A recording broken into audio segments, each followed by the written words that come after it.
Na sídlisku Slovenského národného povstania sa konal veľký športový deň. Hral sa futbal, vybíjana, florbal, opekalo sa, žiakovi dospelých zaujalo žonglérske vystúpenie s futbalovou loptou a akciu prišiel podporiť aj rodak z Považskej Bystrice, hokejista Andrej Mesároš. Táto akcia je zorganizovaná preto, aby sme tu vytvorili taký komunitný priestor, aby sme spájali tých ľudí zo sídliska SNP Hlín a Zakvášova. Vlastne je to aktivita výboru mestskej časti s riaditeľom 7. základnej školy a 6. základnej školy. No a chceli sme to urobiť v duchu kultúrno-spoločensko-športovom. Pozvali sme sem nášho rodáka, na ktorého sme pyšní, pána Mesároša, ktorý je hokejista z NHL, aby sme trošku nabudili tú energiu. No a robíme to v takomto formáte, že sem prídu rodičia aj s deťmi a pogrilujeme, tu trošku posedíme, sú tu športové aktivity, to je tá jedna fáza, tá druhá fáza.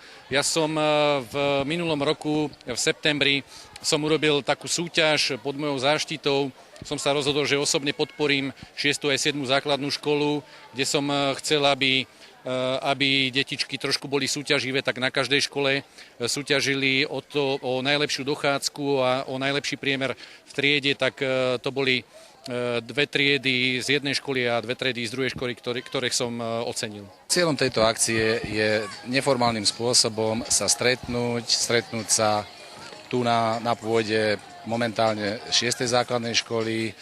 Stretávame sa obyvatelia sídliska SNP Hlíny, Zakvášov. No a viac menej 6. základná škola a 7. základná škola, my sme školy pre celú túto oblasť ako spádové školy, takže viac menej to patrí do takéhoto nášho nejakého poľa záujmu. Sme tu radi, veríme, že deti sa tu budú dobre cítiť, že si dobre zašportujú, že bude tu dobrý kultúrny program pre nich a nejaké tie rôzne atrakcie. No a samozrejme tešíme sa aj na autogramiádu pána Andreja Mesároša. Je to také ukončenie školského roka a ja myslím, že deti najlepšie poteší pohyb. No a pozvali sme si aj 7. základnú školu sem, pretože aj nejaké tie súťaže by boli vhodné na konci roka urobiť. Sú tam chlapci šikovní na hádzanú, u nás sú šikovní na hokej, tak nech sa ukážu, čo všetko vedia. Výbor mestskej časti SNP by chcel, aby sa z akcie stala tradícia.